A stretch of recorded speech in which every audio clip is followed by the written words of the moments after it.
guys, this is Yaya, and this is Dan, and we're going to go, we're live from Wix headquarters in Tel Aviv, and soon these guys are going to talk, these guys are going to conquer the stage, so stay tuned, and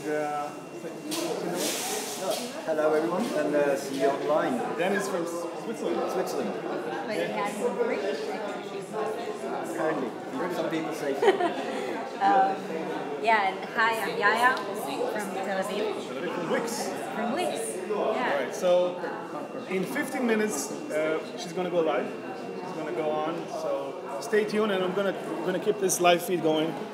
Check out the crowd. Here it is. Check out the food. Yes. Oh, there's lots of food.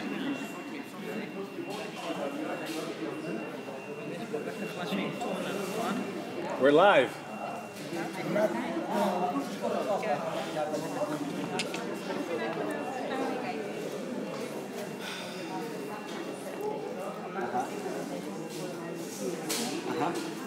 They wear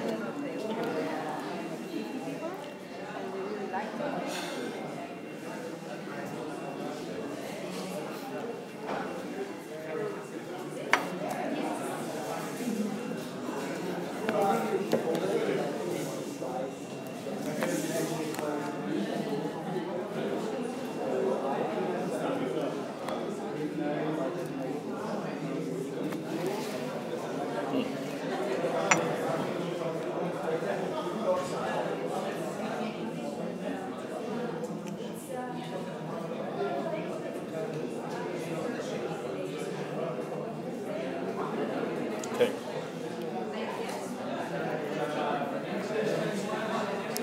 I guess it's me.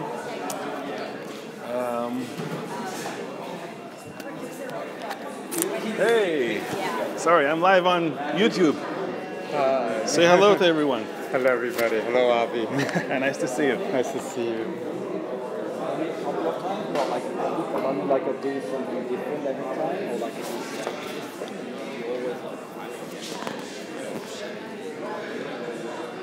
you never really know. yeah. You like so some people might think, oh, it's like it's garbage, like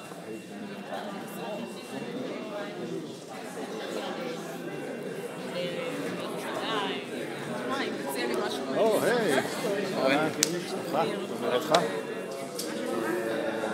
אנחנו לייב. לייב ביוטיוב. תמיד ראיתי את זה מהצד השני רק.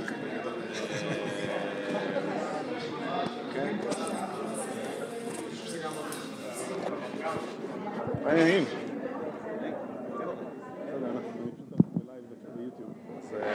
אל תגיד שום דבר מביך. אני לא אומר שום דבר.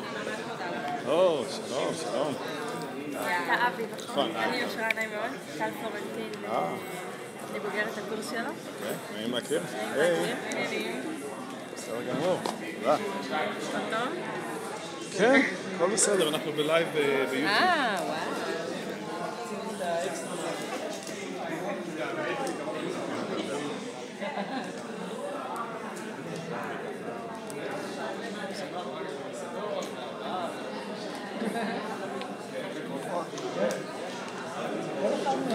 אנחנו מתחילים עוד מרושע.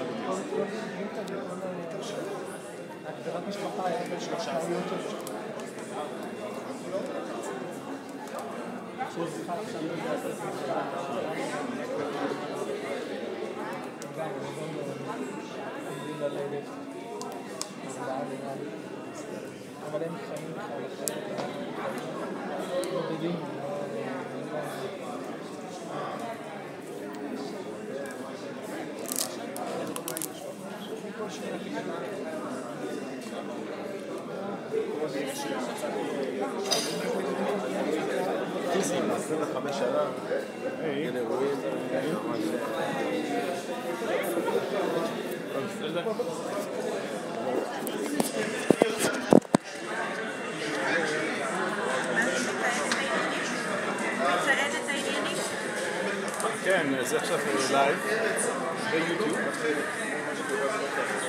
המון צפיות.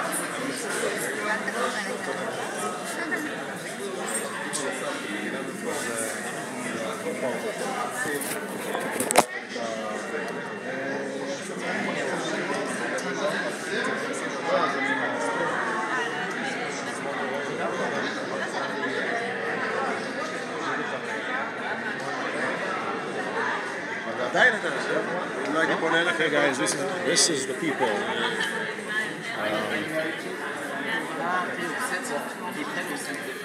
We're gonna go, presentations will start in about 10 minutes.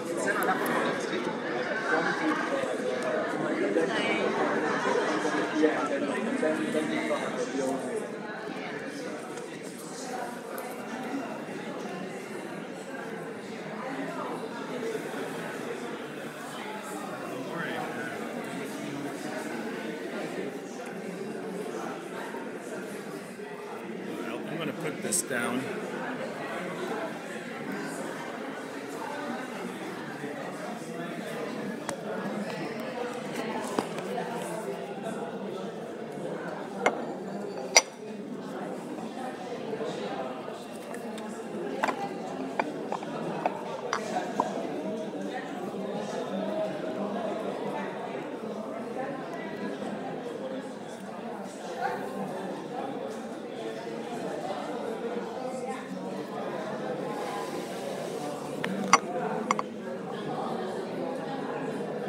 So we'll start in about 10 minutes.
Hey, okay, we're gonna go live now. So, presentations are gonna start.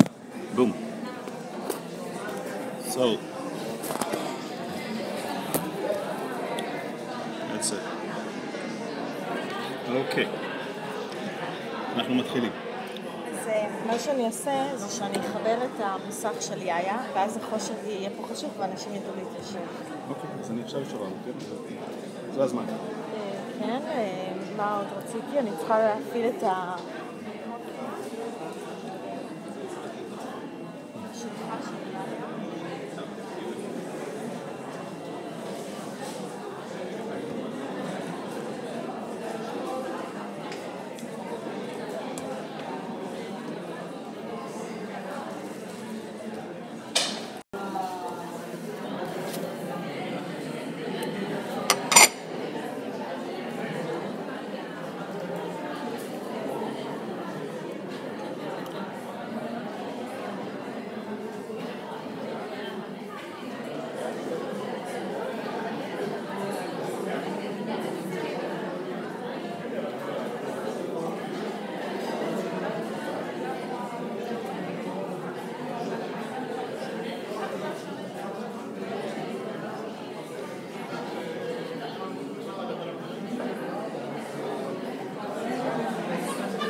So, everyone, please take your seats. Today it's going to be in English, so you're all lucky.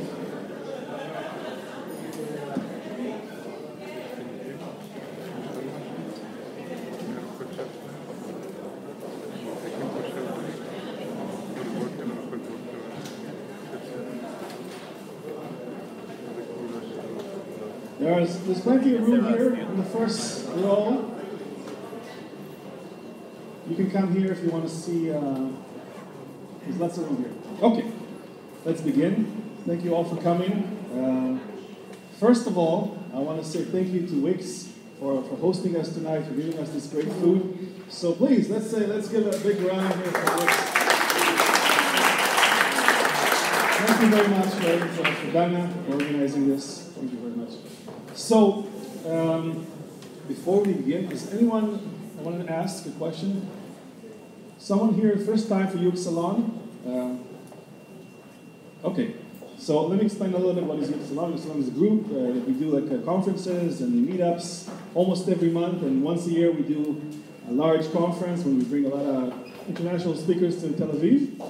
And the next conference will be in May, so stay tuned for that. We'll hear more. I'll send more information about that later.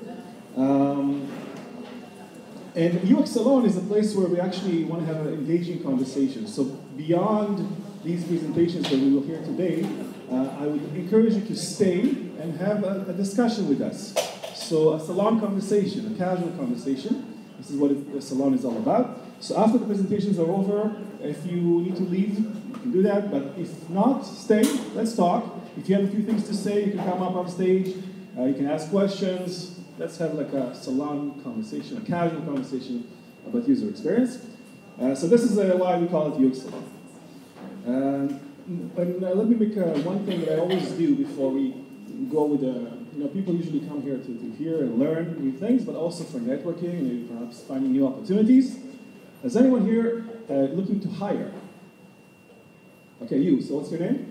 Can you stand up? Yeah. Hi, my name is Henny Weingarten. I'm a repeat entrepreneur, and I'm starting something new with my two partners from previous startups.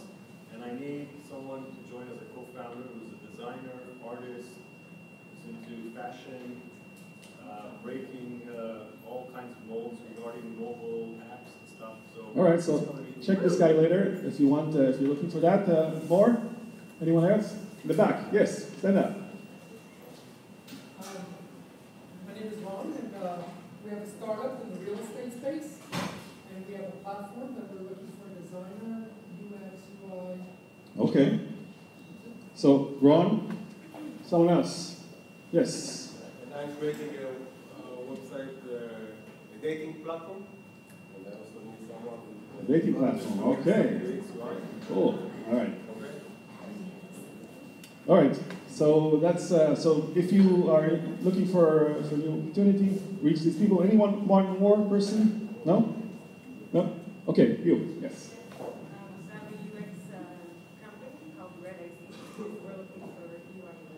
UI UX. Okay, so talk to her at the end of it. So I want to start by inviting Yaya Aaronsohn, yes, to the stage. Yaya is a designer here at Wix, and she's going to share with us.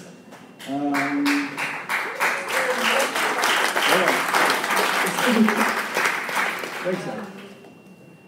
Okay, I want to try without the microphone, so can everyone hear me? Yes. Yes. Perfect. Okay, so like this. Okay, so as Avi said, I'm Yaya, and I've been working at Wix for almost 3 years. This past year, I made a transition from being a content designer to a Wix designer, and I love it. And this evening, I'm here to tell you a little bit of my experience of meeting your users and how important it is, and how it made me feel, me and my team feel, and give you some tips about it. So, as my friend Aaronsohn said, sometimes you need to just get out of the box, get out of the office, and listen to others' opinion and others' comments, and it will really, really open your mind. Not necessarily people from your team or outside your team, but actually go out and meet people and show them and listen to their opinion. Especially users. These are the best people that can tell you a lot about what you design, what you create.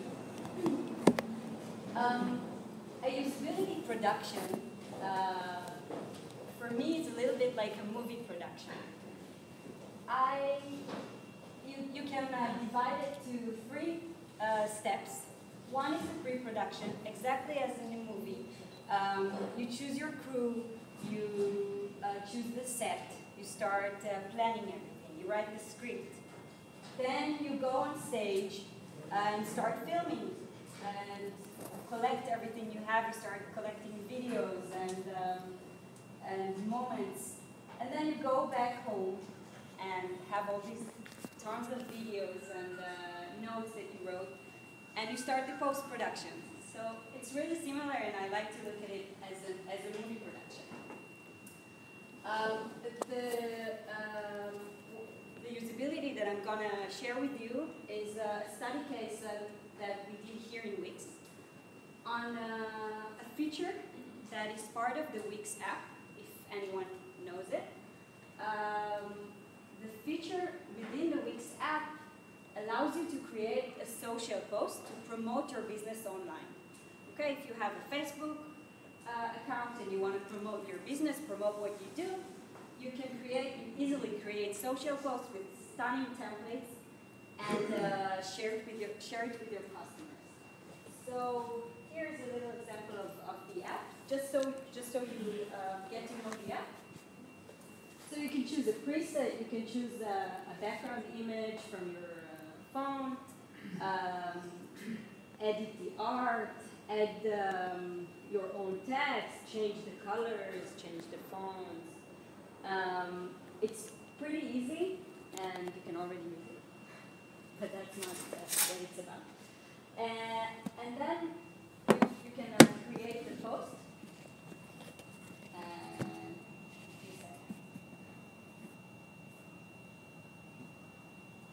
You can share it from your mobile to any app you have.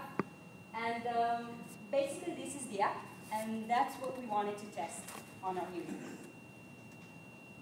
why at that time, we did it about 2 months ago, it was almost 3 months after the launch of the app, and it was the best time for us because we had an app, a mobile app, that we already know that people use and like, and we decided we want to have a desktop version. But before just copying the mobile app to a desktop version, we decided to go and try to improve it and make it better, and only then start working on the desktop version. So it was a great spot to stop what we do, listen to others, test everything, then go improve it, implement it on mobile and on web. Now, let's start with the pre-production. We're preparing a usability. What do we need to do? First, we need to set our goals. My example on the social post feature is divided to 2. 4 goals that are general. First, we wanted to find out if the users see the app. Like, he take his mobile, does he see it? Does he find it? Do the users understand what the essence of the app? What do they need to do? How they feel about it. We wanted to see their faces and understand if they like it, if they're frustrated, if they're happy, if they're confused. And of course, we wanted to see if they use the functionality. We think the functionality we gave them is the best for them. Do they even use it? Do they even need it? And then we had 2 questions that were specifically for that feature.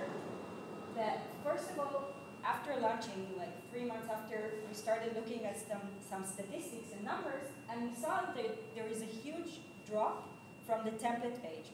Remember the page where you saw all the nice templates of like content that you can use? A lot of people came there, saw it, and left.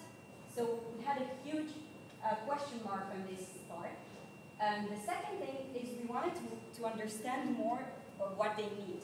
Like there are a lot of business types. We don't really know what kind of messages and content they want.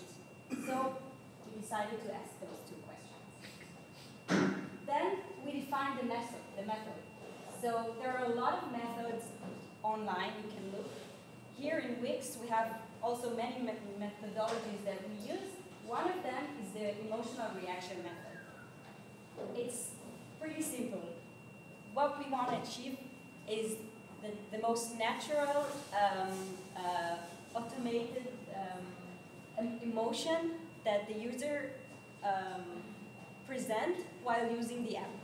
Okay, it can be words, it can be a reaction, a sound, their faces. It's very funny and interesting to see their face, look at their face while they're opening the app. Sometimes they're surprised, sometimes they're shocked, they're confused. And by their facial expression, you can actually learn a lot. Then you choose a location. Here in Wix, most of our users are American. So for us, it's natural to go to the States. We have 3 main offices in the States. 2 of them has a support center that really helped us if you want to do usability.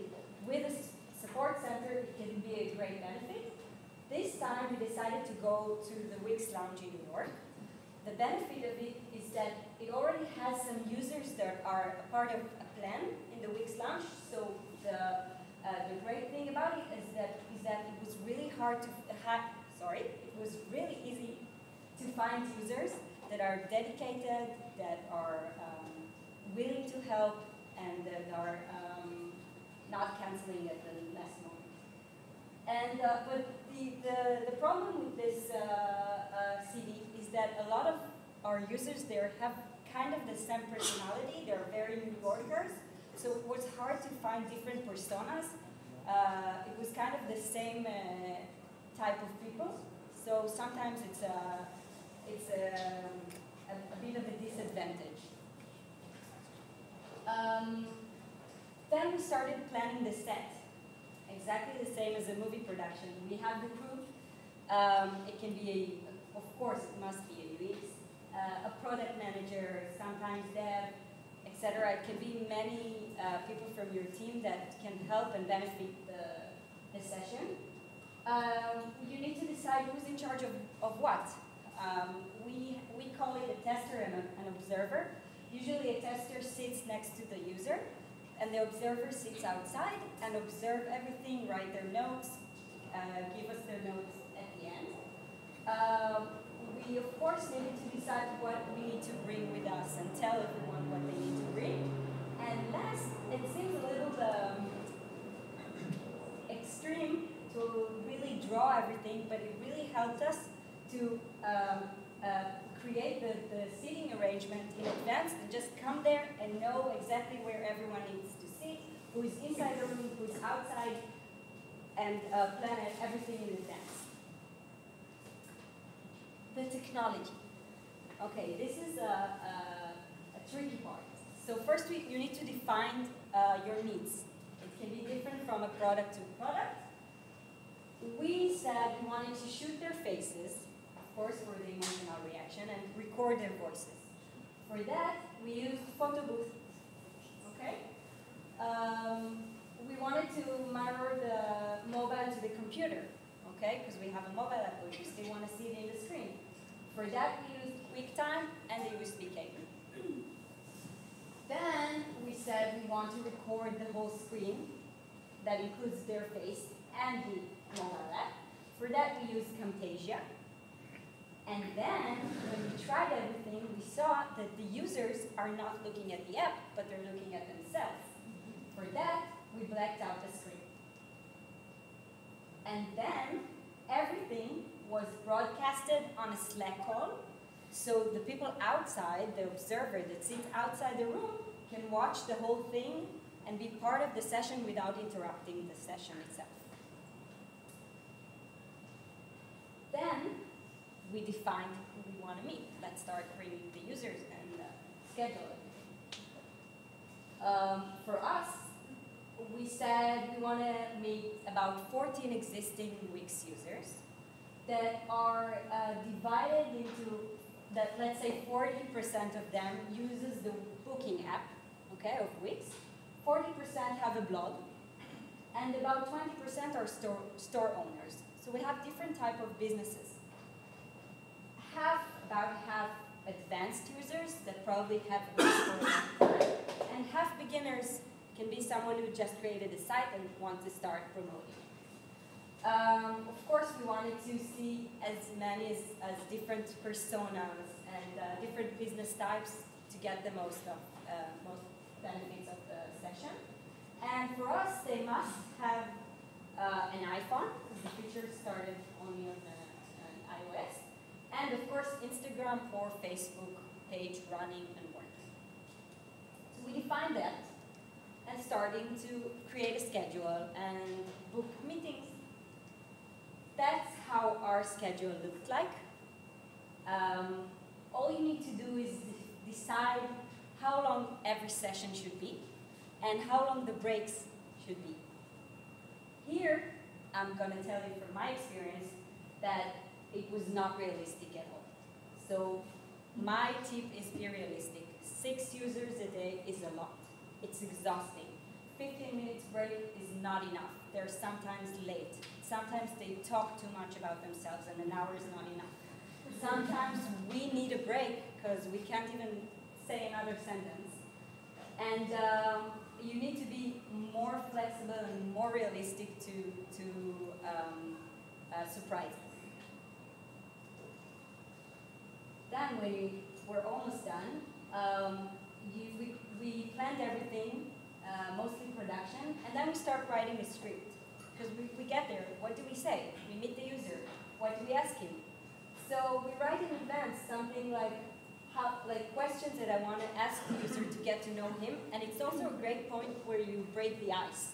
So think about a quick chit chat with the user, asking about their business or about themselves. We wrote it before, and then we need to present ourselves and give some instructions. Here, most of the tips are, we want to make the users feel comfortable and calm. So this part is mainly to be friendly and fun and tell them that we're not testing them, we're testing the product, and there is no right or wrong, and try to make this atmosphere as fun as possible. The last thing is try to find all of the scenarios that the user can meet during the session. So think of all of the flows in your app, in your product. Think of all the scenarios that can happen, so you're mostly prepared for every question. Last but most important is make dry runs.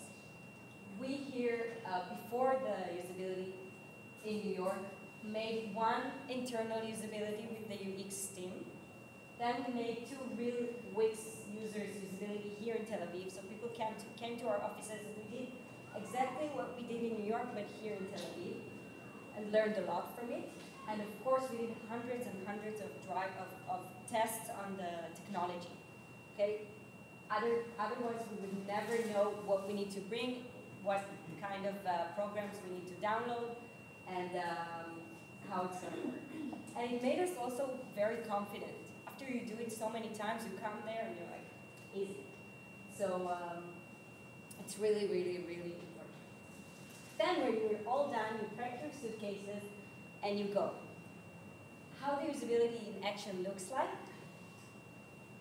It looks about this. Not all of the users look that good as this specific user. This is a really nice picture of how it looks.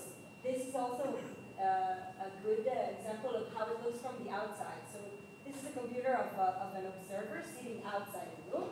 He sees the whole session from outside with his headphones. We're inside quietly. So this is a great example of how it looks like. Every session ended. Then we had like a 15-minute break, or maybe 5.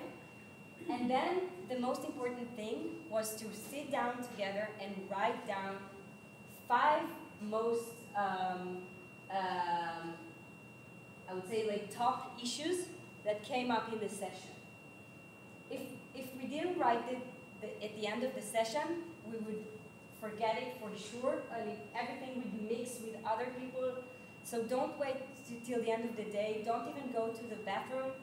Sit down, write down everything, sit together, write it down. Each of us had a slot for 5 top issues that we think are the most important from that specific session.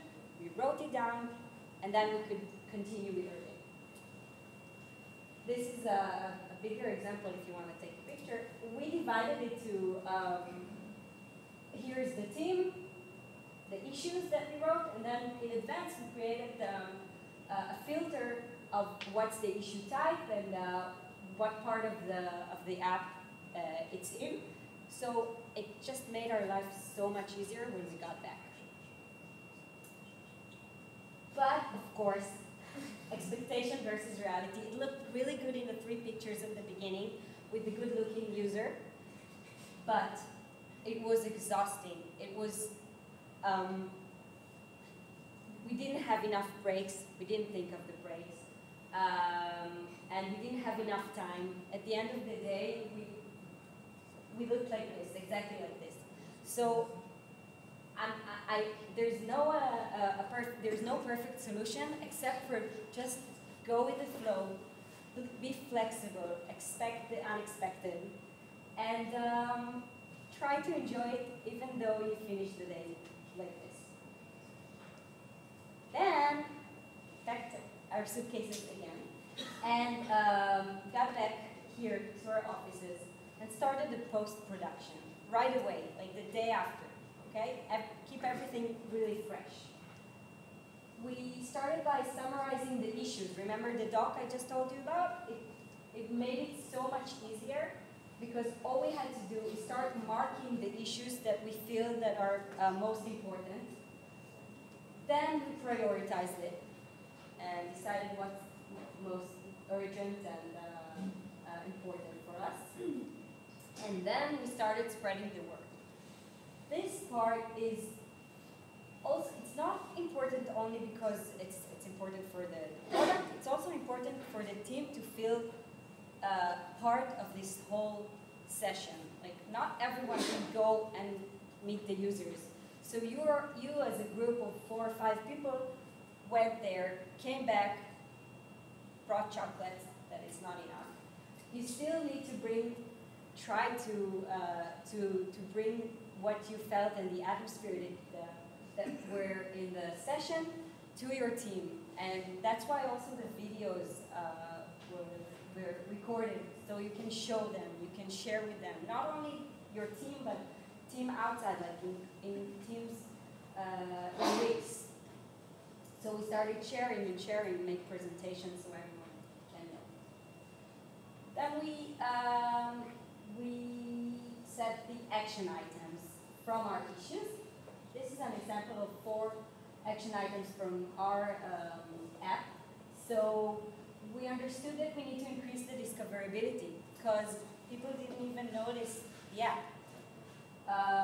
We need to differentiate between elements, a text element and art element, things that can be very clear to us, was not clear to the user.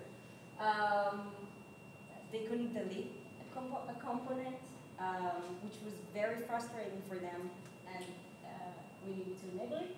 And of course, allow users to schedule their posts.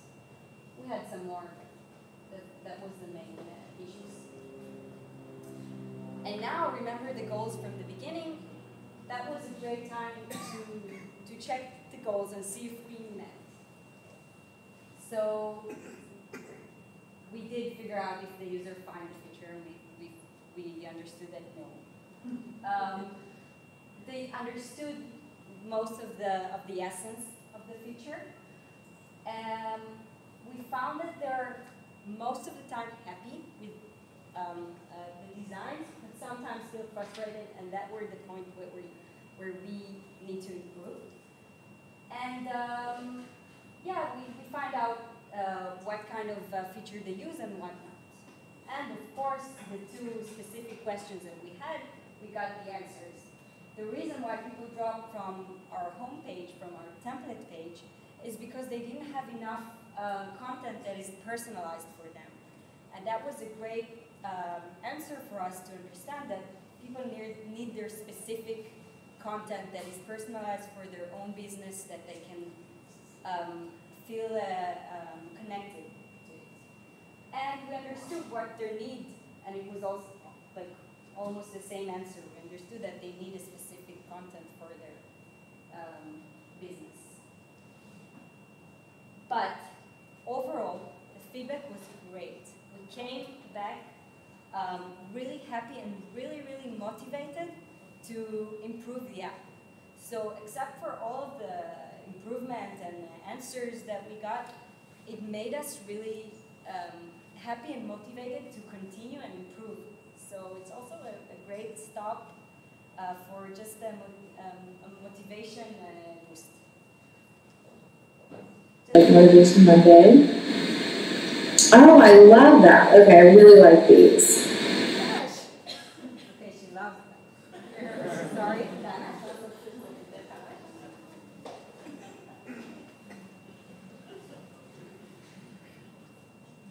Okay.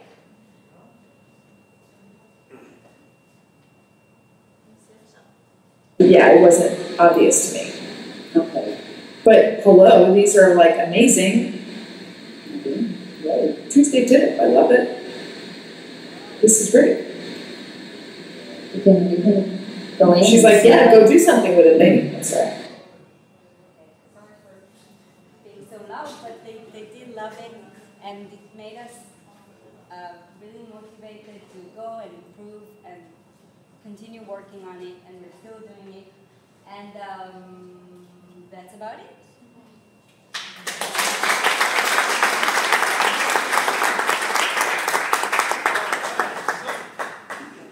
I want to ask a question. So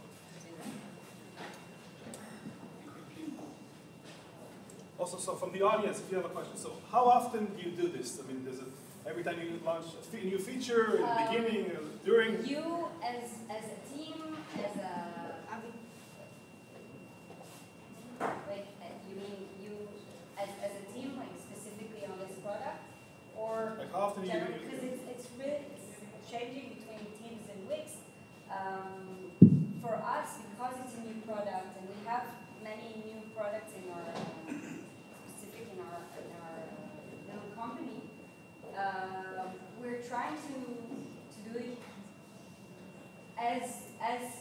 get to a point where we need to test something, whether if it's new, or we add new features, or we change something, or... So as often as possible. Yeah, of course. Like, even today we had a usability on this product here in Israel, because it's easier. So we don't do this whole project every 2 months, but we try to meet our users as much as possible. We call them, Okay. Skype them. More questions? Yes. In the long run, do you believe that this process, on large scale, can be automated, like being done like by a chatbot or video or something?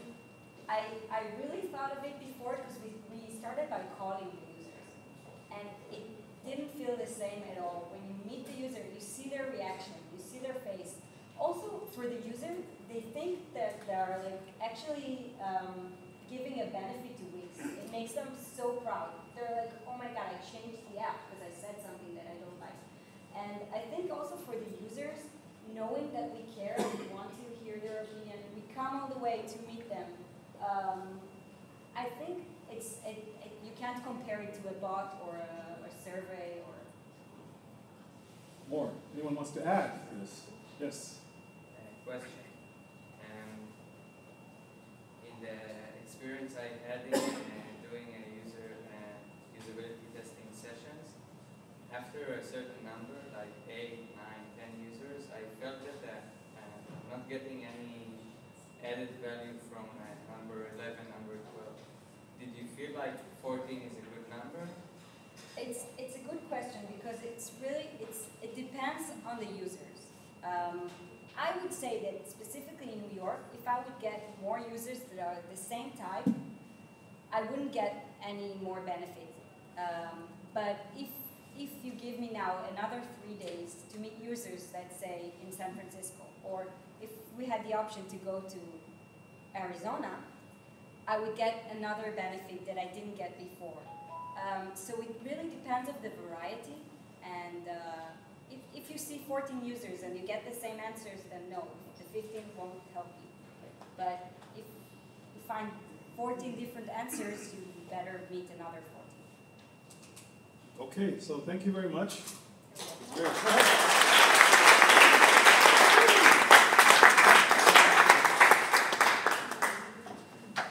So for our next speaker, I want to invite Dan Nessler.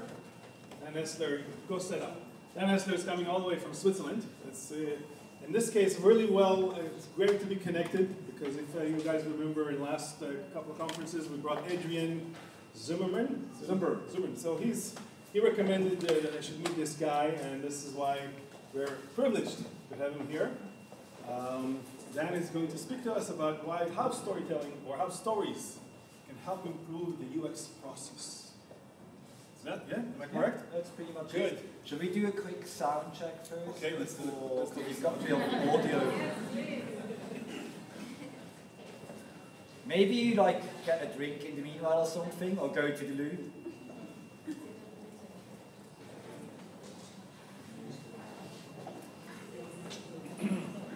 Great.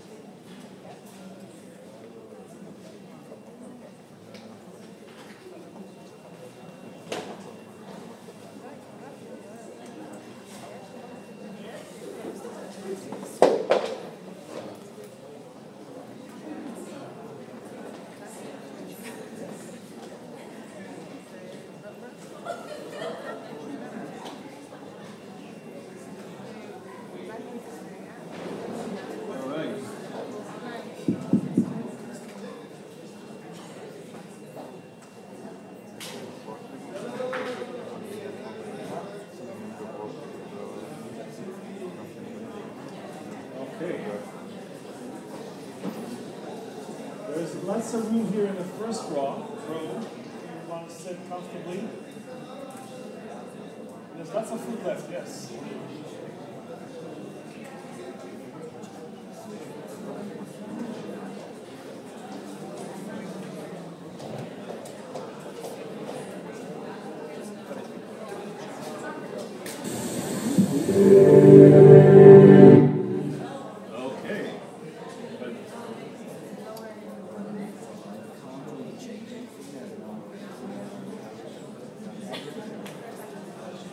It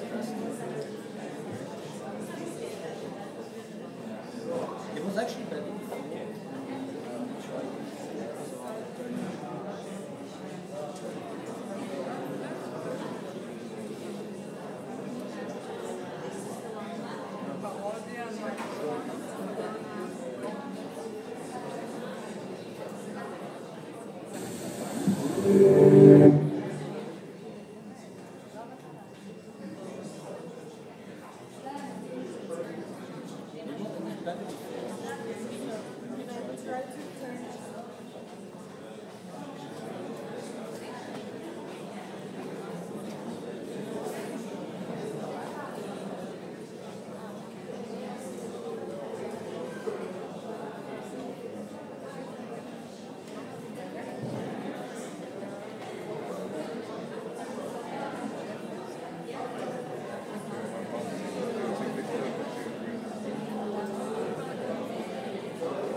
Here's to the crazy ones, the misfits, the rebels.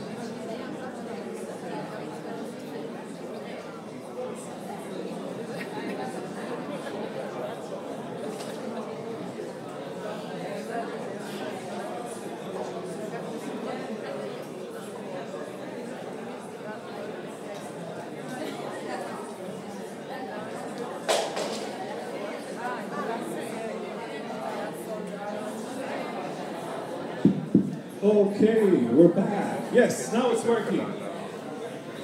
Woo. Okay. You put it on the first slide.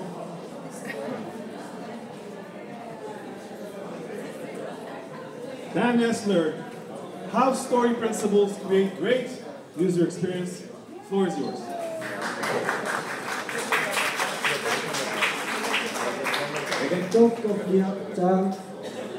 I just tried that and tried to say hello, but it didn't really work. So I've just blew all the Hebrew I know on one slide and I didn't even do it right. So I'm looking forward to talking about user experience and story principles. So before we start, I need you guys to participate. Quick question, and please raise your hands if you consider yourself a storyteller. Hands up, there's a couple, one more over there. That's not too bad, but we can work on that, I think. So what I would like you to do is take out your phones. People that are on the Instagram feed can skip that step. But take out your phones, then go to your favorite photo application. Be it Instagram, be it photos, whatever, and count back to 7. So open the 7th last picture that you have taken. So 7 pictures back. Now look at the picture and quickly remember why you took that picture and what's on the picture. Okay, I see you're working on it. And so some people might have a really embarrassing picture on there, so you want to switch that one, because what you want to do now, you turn to the person next to you, and preferably it's not the one that you know best, so turn to someone that ideally you don't know that well, and then you exchange phones.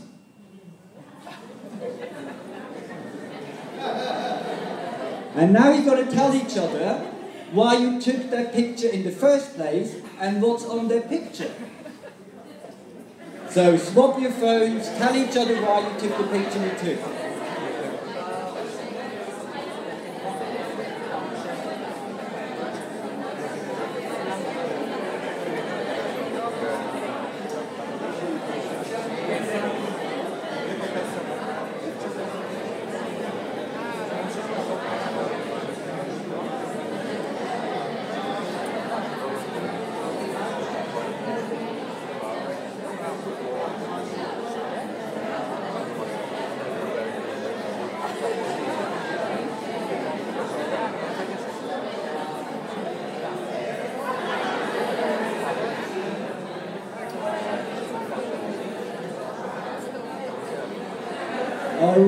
All right, so I can barely stop you anymore, I see. We might continue this conversation after the talk and have a beer over it. Can't stop you, like once you start talking, you don't stop anymore. I've already noticed that, I've been here for 10 days, so that is a good sign though, so we're going to have some more talks after that. But why are we doing this? So, the main question is, why do we tell stories? And I mean, some people came in here and they wanted to be back. I apologize, because you've got to do some work now. And I've got a quick exercise planned for you. And I need you to prepare first. So if you have paper and pen, get paper and pen ready. You don't need it straight away. If you don't have paper and pen, you can use your note app on your smartphone. That's going to work as well. So people preparing, that's a good thing. What we're going to do, I'm going to quickly explain. So I'm going to show you 15 word combinations, random word combinations, and what I would like you to do, you can keep your pens and your paper down on your smartphone for now. What I would like you to do, try to memorize these 15 word combinations. It's going to be a tough one. Hands up if you're not ready yet. Anyone still preparing? One person is still searching for the notes app. Okay, so I want you to be ready, and we're going to start in 3, 2, 1, go.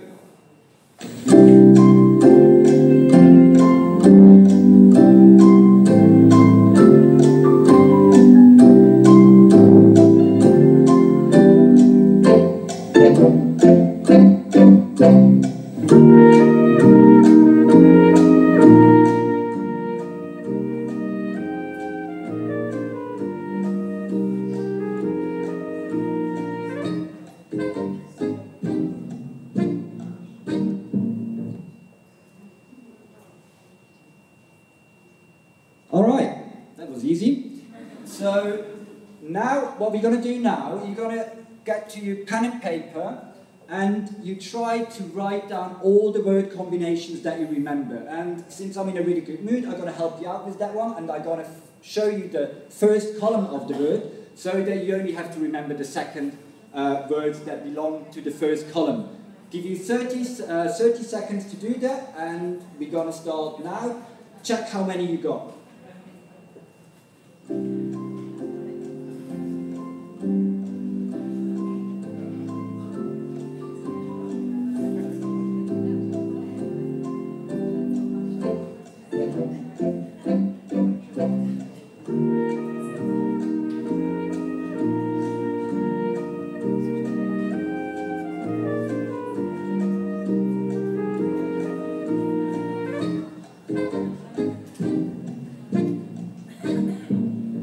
Okay, time's up, smartphones and pens and papers down. And now we're going to check how many you got. And you don't have to tell anyone, so we don't want to be too embarrassing now. So just keep it to yourself, and we're going to look at that a bit later. So here are the word combinations. Check how many you got.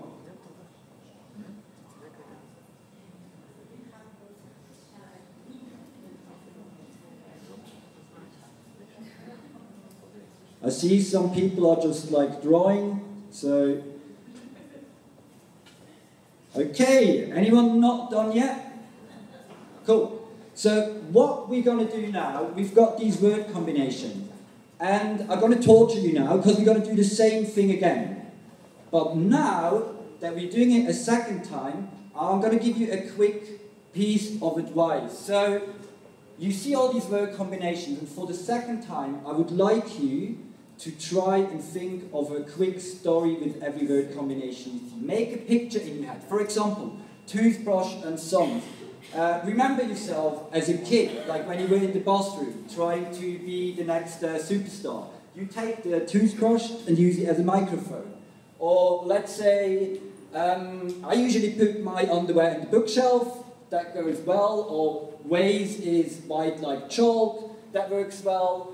Or there is a lot of quick combination, quick stories, pictures in your head that you can like put together that hopefully help you remember. So we got to do it again. Prepare, you don't have to write for now, but you're going to get another 15 word combinations, different ones obviously, and we're going to start on 3, 2, 1, and go.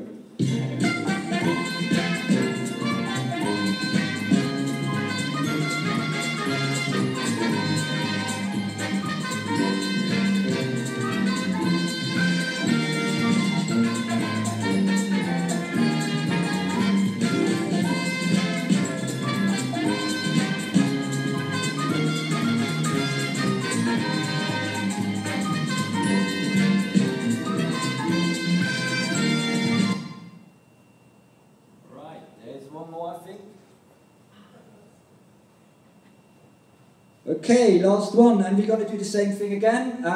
Try and find out how many you got.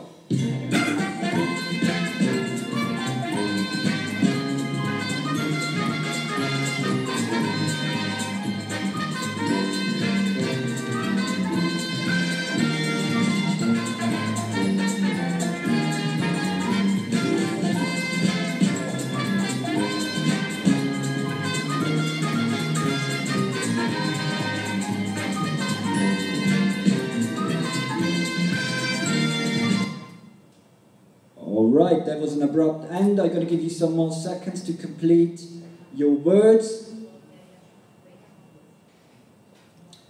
5, 4, 3, 2, 1. Pens and phones down. And we're going to check again, try and see how many you got right.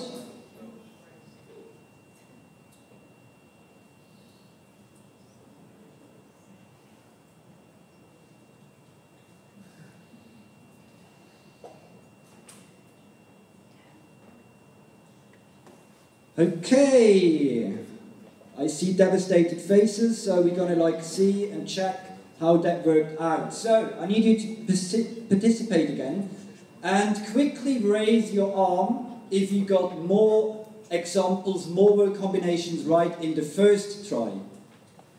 Who got more right in the first try? 1 hand, good on you. 2 hands, yeah. Who got more right in the second attempt? Hands up. Alright, that worked pretty well. I would have wasted the next slide otherwise, because stories are how we remember. We tend to forget bullet points. And said by Robert McKee, he's a storytelling instructor at the University of California in San Diego. He's trained and instructed more than 200 Emmy and Academy Award winners. And he's also consulted large corporations in the film industry and entertainment industry, such as the BBC, Fox, Miramax, Microsoft, etc. So, stories is how we remember. We tend to forget bullet points. Another quick question. Hands up if you have ever been to Amsterdam. A lot of people. You guys seem to like tulips. So, if you have been to Amsterdam, you might have come across people wearing this kind of t-shirts. I've always asked myself, if I go somewhere and I see these t-shirts, what do they tell us? So some guy wearing this saying, okay, I've been to Amsterdam. There is a green leaf indicating that I'm into biology probably. We've got a coffee shop here, which is probably like a place I don't necessarily go to because of the beans they serve. So this t-shirt's got a story to tell. And we often go abroad and we buy souvenirs, and these souvenirs they tell stories. We don't necessarily buy these souvenirs because of their artistic value, because of their material value. We buy souvenirs because they remind us of something. They help us remember a certain point of time. And especially, I can imagine, if you go to Amsterdam, you probably need a t-shirt like that to remember your trip. So that is just a way of remembering. It's a way of telling a story. And we've seen it before. Same thing with photos. Like, everybody's got a smartphone here. There is more than 1 trillion pictures taken every day, as you see on this chart here. And we take pictures because pictures help us remember. They capture a moment in time. They capture something that is valuable for us or something that we forget otherwise. So we take pictures of our holidays, pictures of the beach, pictures of people, pictures of animals, or we take pictures of ourselves, some more successfully than others. Anyway, pictures are how we remember the kind of stories we tell. So, said that, stories really appear anywhere and in any shape. And sometimes they even appear in a bad way. And if you still don't believe me, I'm going to introduce you to someone you might know. And I consider him the master of storytelling. He's brought stories back in the public awareness. See Donald Trump. You all know that guy. So, magazine Politico has revealed that during his presidential campaign, he lied every 3 minutes. And politicians do that quite a lot. And they use stories to bring across their message. So that is the power stories can have over just communicating raw data. All right. I see a lot of faces wondering now, so what the fuck does this have to do with user experience design? And when we talk about creating stories and creating experiences, there are certain analogies.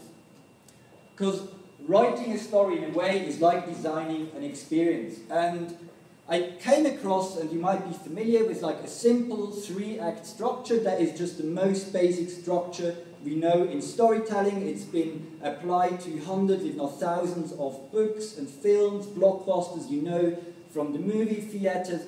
A story usually starts with an act 1, like first part, then we've got a middle part, and then we've got an end part to it, like the resolution. And if we look at product design and service design, and also the life cycle, a consumer life cycle, then we find an analogy that in fact, based for example on this model, the 3R approach by Bruno Michalski, we have 3 states in the customer relationship management and life cycle as well. So, I'll take that one.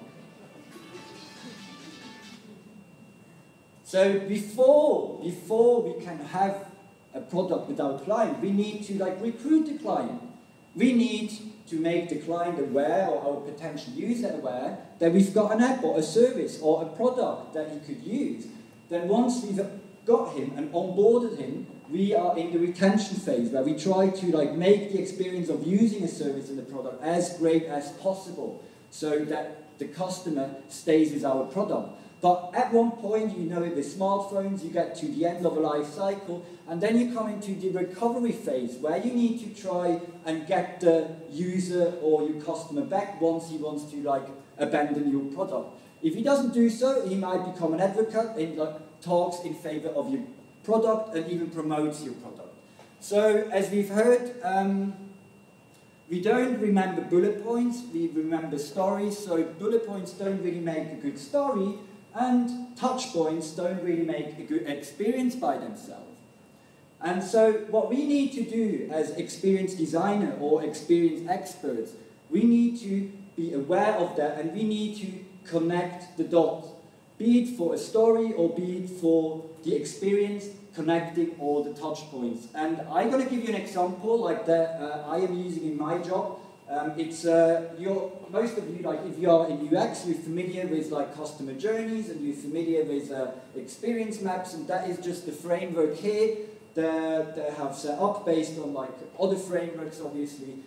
It's just an experience mapping, like a blueprint, a template for experience maps. And a way that really helps me when using this is that I've also divided the main phases of a journey, of a customer journey, into these 3 parts. So we've got recruitment, retention, recovery. We've got all the journey steps, like all the touch points. We've got our product, our service, the user activities, seeing and doing. What does our user do? What does it see? And most importantly, we've got the user impact and experience. What does our user think and feel? And this is a line that goes through the entire process. And it doesn't stop at a single touch point of our product. Or in the best case, it shouldn't do so. So how do we apply principles that we know from stories, from storytelling? How do we apply them in our UX work, in our methods, in our tools, in the entire experience process? Some are going to comment on that one. Here is a bullet list. I'm not saying you can't use bullets all the time. It's just to give you a quick overview. So we're going to look at these things now. We're going to look at a reason. Every story needs a reason. Every story needs a main character. We want to start with a conflict for our story. And we want to create awareness, and in the end, that's going to help us to go viral as well. Okay. As said, we need a good story for every, good reason for every story. Why is that? Nowadays, and you all know, we are constantly bombarded with messages, and we are overwhelmed by the amount of product and services that are out there. Just walk into a supermarket and you see these shelves, and you walk in there and you're just overwhelmed by the sheer amount of products that there are. But it doesn't really stop there. That's the problem. So even though we have so many products, we even have millions of variations of the same product. So look at that. That's just a shelf full of milk. And well, if I go to the supermarket, I just want to buy milk. I don't really care. But there is different sizes, different bottles, like different packaging. We've got all different brands. Then we have full fat, medium fat, low fat, no fat, whatever. We've got cow milk, goat milk, elephant milk. Or probably we don't have the last one, but you kind of get my point. And the main challenge for us with our product is to find a USP and differentiate ourselves and our product from the rest in the market. Now, this is usually the slide where I expect the audience to go, oh. So, can we just do that again? So, we've got milk here, and now we've got to find a USP. Oh, thank you. That was nice. That was the most emotional part of the entire presentation, so it's not going to get any better. Okay, since we're talking about cats, I need you to work with me on this one again. Think of a cat you know from the internet. And quick hint, Garfield was there before the internet. Any ideas? Garfield. Hello Kitty. Hello Kitty. Garfield. Grumpy Cat. So I said Garfield was there before the internet, but I've heard Grumpy Cat. And Grumpy Cat's got a USP, and because Grumpy Cat is different, the Grumpy Cat stands out in between the millions of cats that are on YouTube and everywhere. So the thing is, most of us, I assume at least, we are not in the cat industry or the cat selling industry, we're not cats ourselves, but people don't buy what you do, they buy why you do it. And I see some shaking heads. Anyone not heard of Simon Sinek? So everyone has heard of Simon Sinek. Everyone knows the book. Okay, not everyone has heard of Simon Sinek. So the majority has heard of him. You can have your opinion, obviously, but he released a book a while ago, a couple of years ago, a bestseller called Start With Why. And what he proclaims is that whatever you want to do, or whatever you want to sell, whatever you want to communicate, you should start from the inside out. You should start with your why, the reason, the purpose, why you're doing something. A lot of companies know what they do. They know what products they sell. They know what services they sell. Some of them, I even know how they do it, like how their service is good or bad.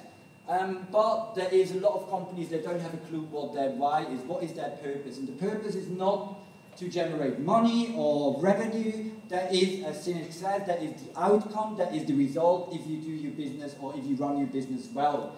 So in my company, and also when we do research and when we try to work out a vision for our client's product, we always try to apply this framework, and it has worked all right and great so far. And I want to give you an example Sinek makes. So if you think back Apple 10 years ago, Apple could have said, okay, we are Apple, we sell computers, and we design them so that they look beautiful, they're easy to use, and they're user-friendly. But what Apple did about 10 years ago, before they became the most valuable company on the planet, aside Google, they started on the other side. They were saying, we are Apple and we believe in constantly challenging the status quo and doing things differently. And we do so by designing our products beautiful, making them beautiful, user-friendly and easy to use. And these products happen to be computers. You want to buy one.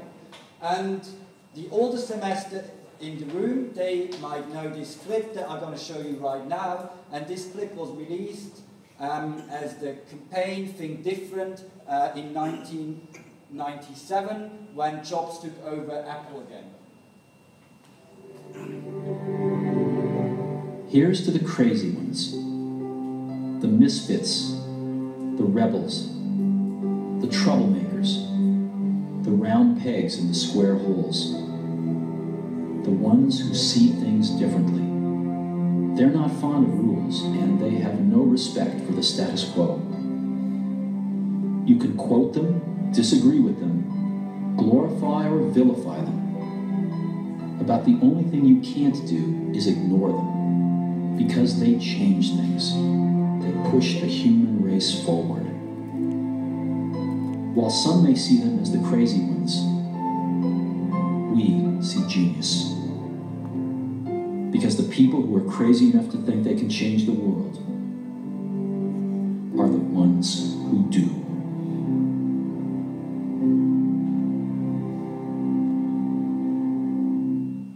So that is part of why Apple got back into the business. They found their reason, they used their reason, their purpose to sell their products, and they have been successfully doing so for the last years. And you probably all know this campaign, like shot on an iPhone. Basically what this campaign did, rather than talking about the camera features, like the outstanding camera the iPhone has, they enabled people. So they showed pictures people had taken with the iPhone, rather than talking about the advantages of using the iPhone over another camera. And like that is one of the most successful advertising campaigns. It won Lions Awards, etc. And they've continued the campaign until the iPhone 7S, I think even, and it's still there. Well, we can obviously, we can debate whether they're still doing a good job at this, but that is another discussion probably we're not going to have tonight. All right.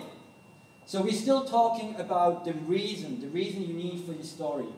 And you might have been wondering, who am I anyway? Why do I tell you all of this?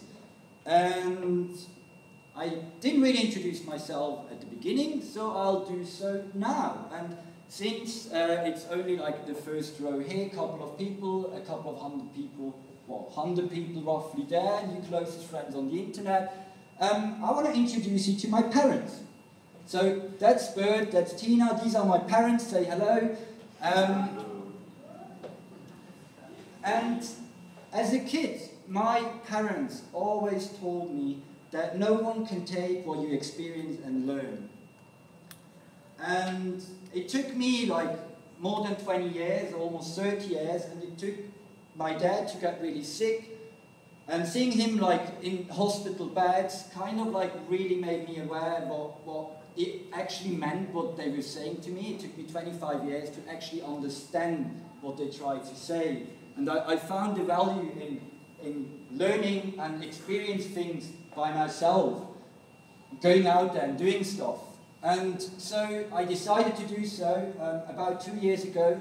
I had been working at multiple digital advertising agencies, household names in the industry, and I got really fed up with it. I got really to a point where I didn't feel inspired anymore. I felt being at a standstill. So I made a decision and quit my jobs. I went to Manchester, went to a school called High Bryden to do a master in digital experience design, and this was a really life-changing event for me as well, as they really encouraged us to learn, and as part of the learning process, document everything you do and put it out there, share it with the world, get feedback, and learn what other people have to say about what you do, which is also an essential part of UX, obviously. And I discovered that I started documenting my learning process, and I started writing on Medium, and I did it for myself. I did it to make sense of what I'd learned in the lectures, and I put it on Medium to condense and also process these learnings. And at some point I found out that other people were actually interested as well, and I got a couple of dozens of views first, then I got a couple of hundreds of views first, then I got like thousands, now I've got hundreds of thousands of views and shares on my posts, which I never expected, which I never aimed for, and I've got people approaching me, I got like jobs offered only through this, I have people contacting me like teenagers from India asking me how to become a designer, or I've got Aviv here, and like he made it possible for me to be here with you and talk to you.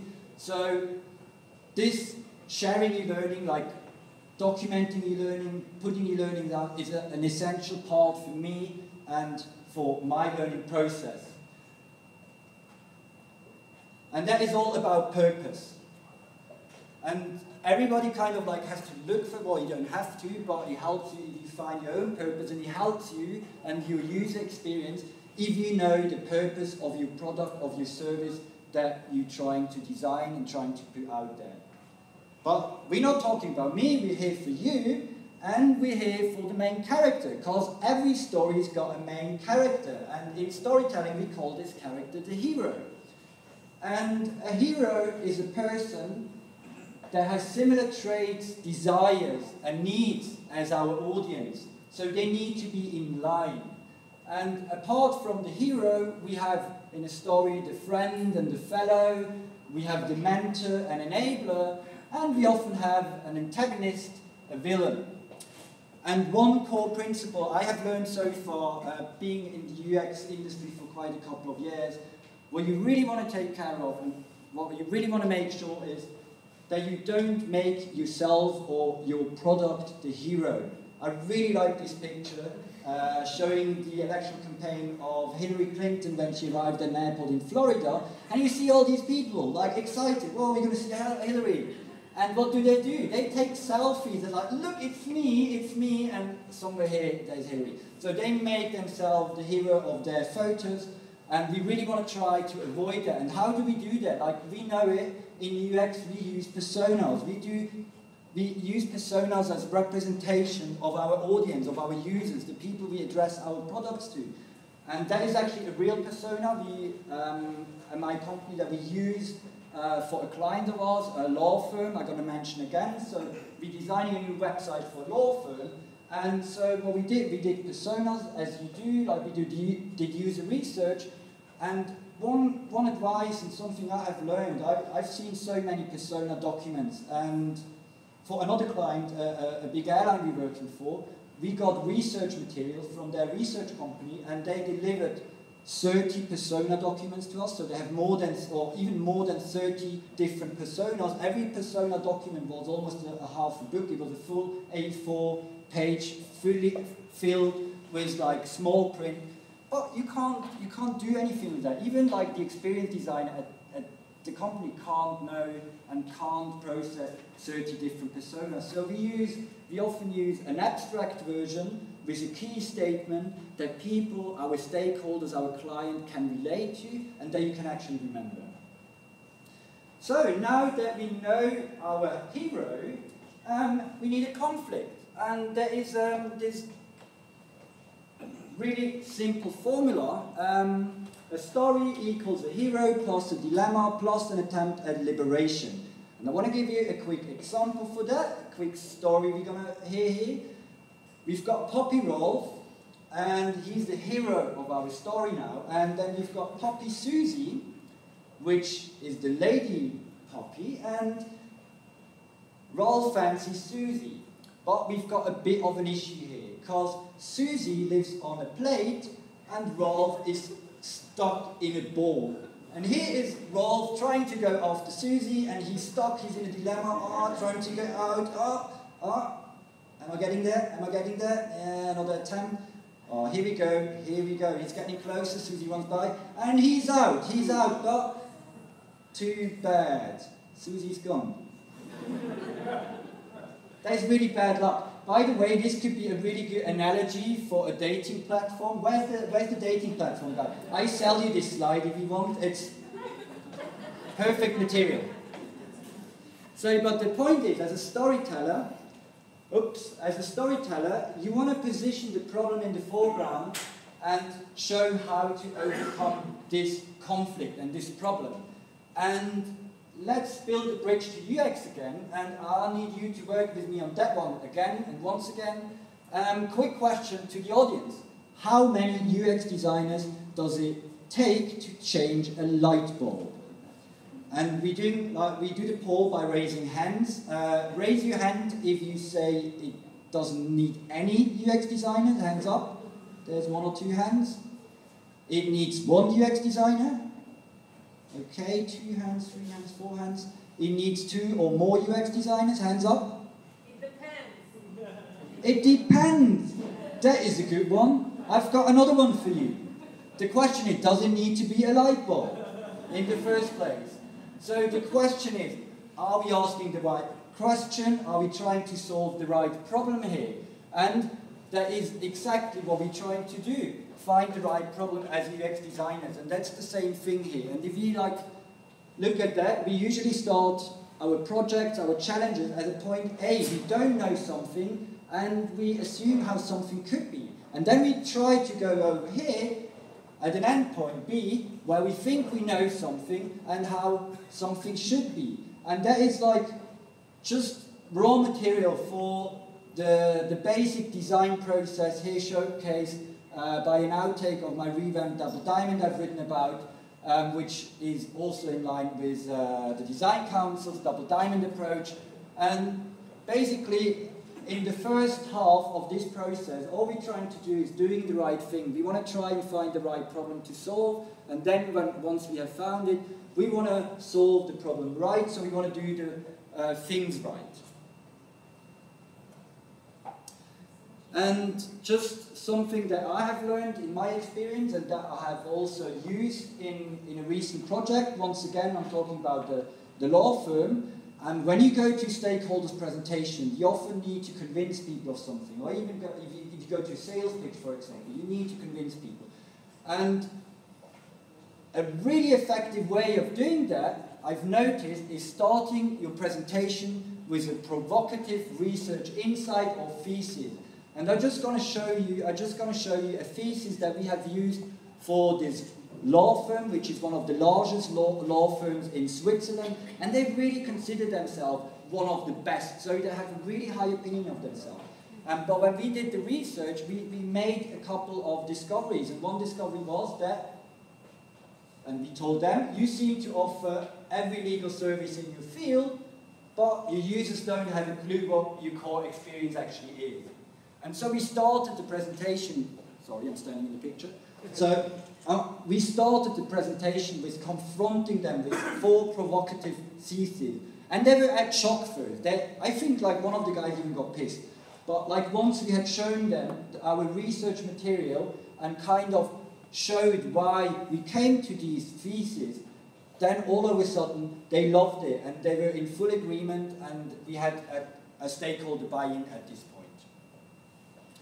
And that's what you need for the next point I want to talk about with you.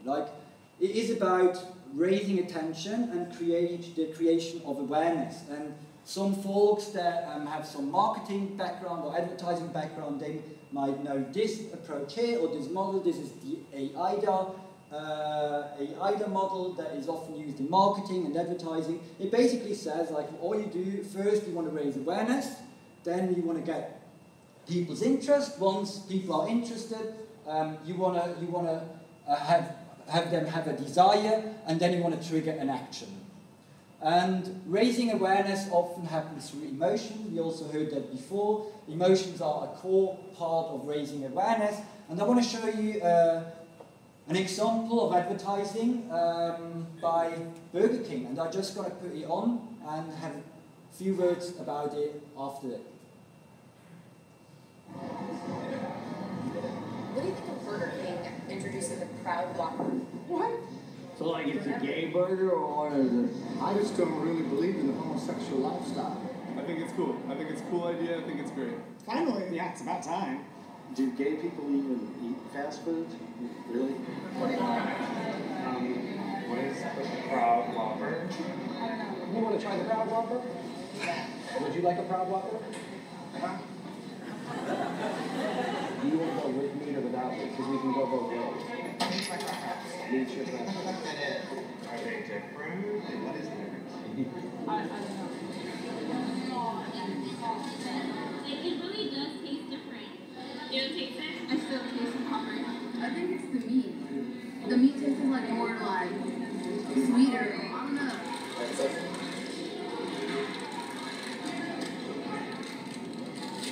We are on the same side. Is that it? It's the same burger. Everything's the same on the inside, there's just the outside. Oh my god! She got it.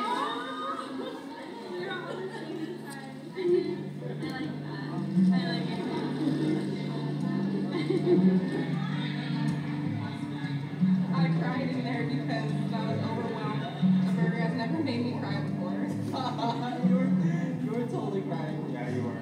It makes me feel supported, it makes me feel proud, and it's just a burger, but I mean, it's baby steps the whole way. We are all the same inside.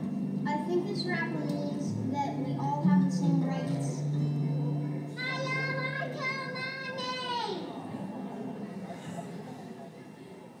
So you can think of that what you want. You can have your opinion. I have my opinion as well. But the thing is, what it does, it beautifully shows how it raises emotion, how it raises awareness. Some people might be disgusted. Other people really they shed tears. People that went into their Burger King branch probably had one of their best experiences ever. And this example, this case, this advertising case, also won loads of awards. It got promoted all over television in the United States. It got loads of impressions, etc. So it is a good example of showing how emotions can have an impact on your product and your message. Just to give you an example, we are not quite that emotional at Hindley & Volkert, like the web agency I'm working at. We're more into corporate websites, but I want to show you a really simple example.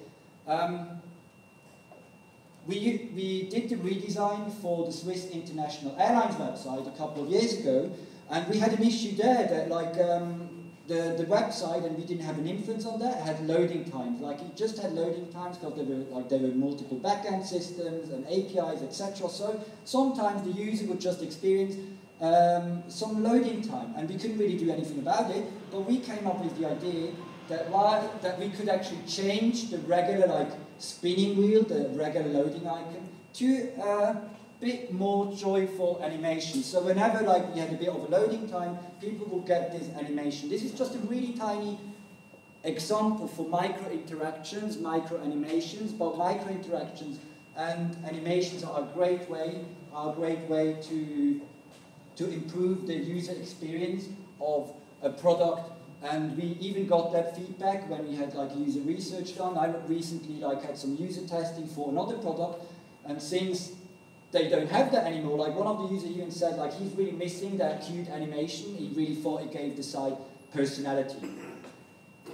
And if you have products, MailChimp is another good example. The MailChimp is just the monkey, just like a funny character, and they use it in their branding and the user experience to bring joy into really simple things like filling out the form, etc. It's just something of joy that improves the user experience. And if you have these tiny bits and pieces of joy in your product,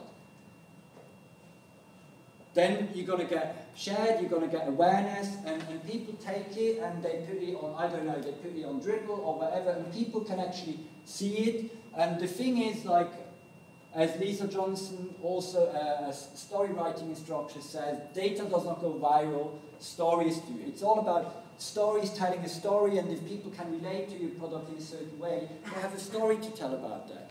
And that is the important part. And I just want to give you a quick example of something that happened to me last year when I applied for a job at a major Swiss retailer, the largest supermarket chain, like something similar to Supersol here. I talked, like in the recruitment interview, like in the job interview, I talked to the head of UX, and like this company has like 100,000 employees, and they have a team of like 10 UX designers. And what he told me was like, if you work for us, it's not about doing user research, user testing, blah, blah, blah, analysis. Your main job is also to go into the company, like go to your marketing force, go to your sales people, whoever is in there, go on the floor, go into the store and talk to people, like have coffee with them and make them aware of UX, make them aware of what the UX team and what they can do for them. And I want to give you a quick example, also like an advertising case where virality is a core component. And it is a case by Volvo, and they were challenged to like advertise their safety feature, and the agency actually came up with this.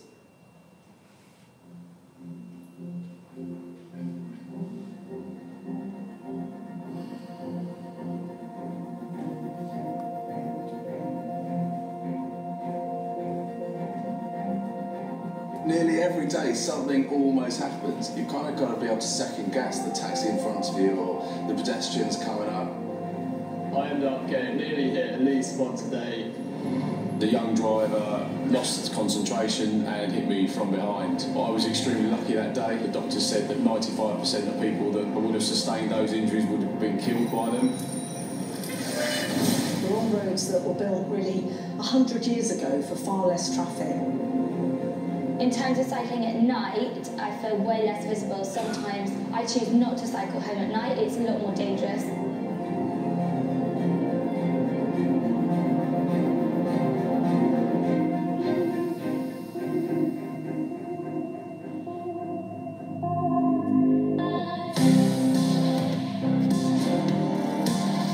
Lifestains is a unique spray different to other reflective products on the market.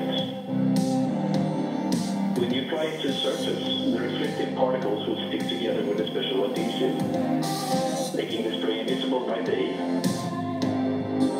but light up at night in the glare of headlights. Farmers renowned for its safety innovations, Lifestains takes the principle of our 20/20 vision, protecting passengers inside the car to protect those outside too.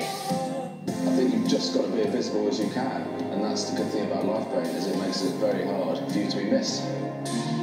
Putting something on that will make you scream out at drivers like me is a fantastic thing. I think cycle safety in London is not all about bicycles, it's about cars, it's about pedestrians, it's about sharing the road with other users. So it's great that a car brand has got involved to essentially help cyclists and help drivers in the end and save lives.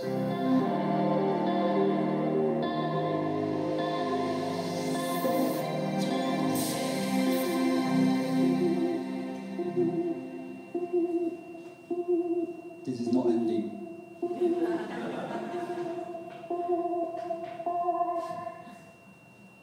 All right, the message I want to bring across here, like this agency got probably assigned a job to do some commercial for Volvo's car safety, but they evaluated what the real problem was. Like road safety is not only about cars. If you hit someone in a car, it's not about your safety, it's about the safety of everyone. And the beautiful thing here is that they came up with an actual product, so maybe a completely different solution that was originally intended to be. And also this is a really good example of a case that got shared thousands of times, that got viral because of what they did and how they did it. And that is something that we can learn from storytelling in the business world, in the marketing world, And what you can do is also document your work, document your process, put it out there, like let other people see it, and so other people can benefit from it, and comment, and you can all like learn from each other, and obviously also learn from different disciplines, as UX is not just about us UX people, it's about everyone out there. So we covered like these 5 story principles, and you might ask yourself the question, so now what? And well, the question, how do you actually find a good story? And I'm really grateful that Yaya took the stage in the beginning, because basically she made a really good point, and I think we're rounding up the whole thing here, because it is all about understanding people, like what we do, our profession. It's about the same thing that storytelling is. It's about knowing who you're telling your story to, and actually knowing who the story is for and who the protagonists of your story are. And also in UX, if you want to build great products, great services that create joy and solve problems, then what you want to do, and I love to quote this guy, you want to have a good understanding of people and the needs that the design is intended to meet. So what we can do is go outside, do stuff, experience stuff, talk to people, talk to all of you, talk to your users, and yeah, I'd say Toda Rabba.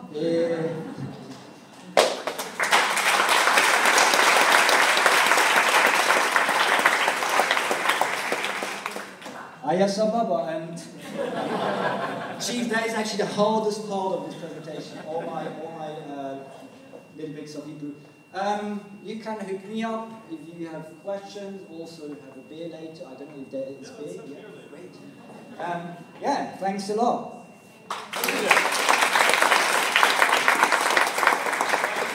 Does anyone have a question? Comment? Let's discuss. Okay.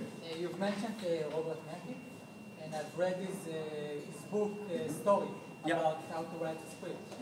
And I think it's a great book, even if people you are not doesn't have any plan to write a movie script or anything, because it gives a lot of insights about humans, human relations, what we want, how we live our lives, and I think it's a great lecture, so I just want to write it down. Okay, thank you. I see some people leaving. If you need to leave, you can. We're just going to sit here and discuss, and then we will go out for beer, so you can join us later. But more questions here. Okay. Hi. Could you give a case study, small one, how you implemented the storytelling? A case study. How do you implement the storytelling? So I wouldn't say that we implement like all the principles in one product at once, but like we take tiny bits and bits of like storytelling principles that we use all over the place. So for example, like we use it in the process, as said, like if you create use cases, for example, for your product, for your digital product, it's all about telling a story. If you go into UX testing, we talked about UX testing. If you have your testing person in the room, you need to bring them in the mood, you need to make sure, like you need to come up with a script that they actually understand what process and what they're in. But then again, also, when we do design the products, we try and bring in different aspects of the storytelling, like principles that we've seen. I couldn't like give you one example that covers it all at once. But you can hook me up and we can see whether I can send you something. Okay, one more question. One more thing. Anyone? Anyone can add to this? Does anyone use or has a story to tell? Okay, tell us a story. I think one thing that we added to storytelling, which is unusual, is that for a few years now, that when we used to do the brand properties, I felt uncomfortable with that. Because like everything else had a story, like the users had a story, the business had a story, and everything had a story, but like the brand story was fragmented. Words. So I think what helps us create practice for other people is to create like a whole sentence out of that brand, out of those brand elements, you know. And I'm always like conflicted. Maybe we should keep it abstract. Maybe we should make it into like a coherent story and sentence.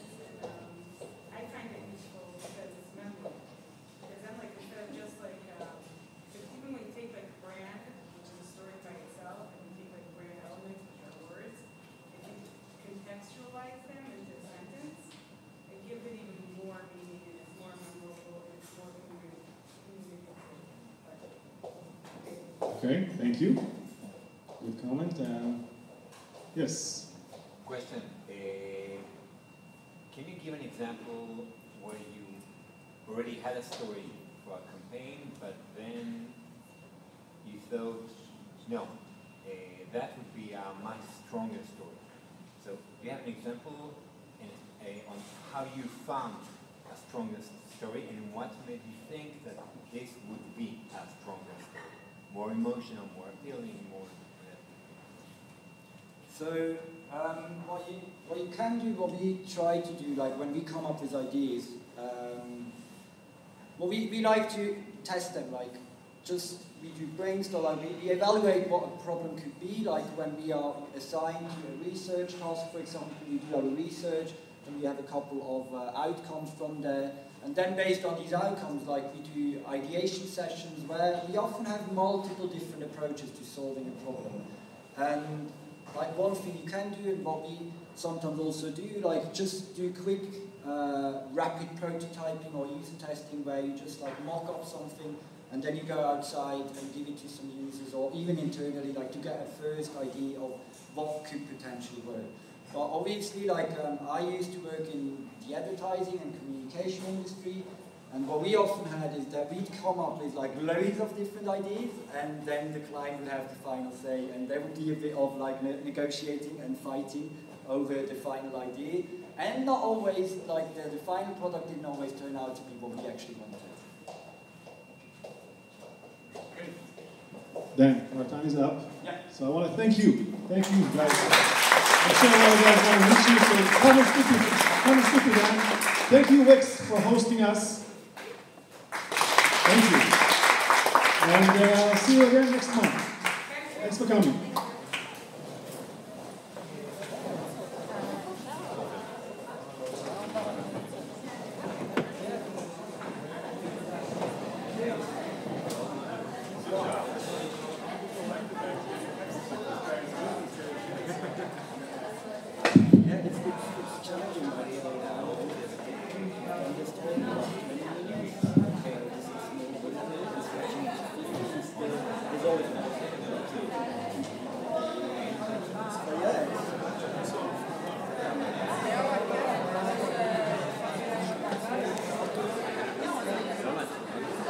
Thanks, Dan. You're welcome. See you. Thank you. Bye. Bye. כמו שאומר לך, שיהיה...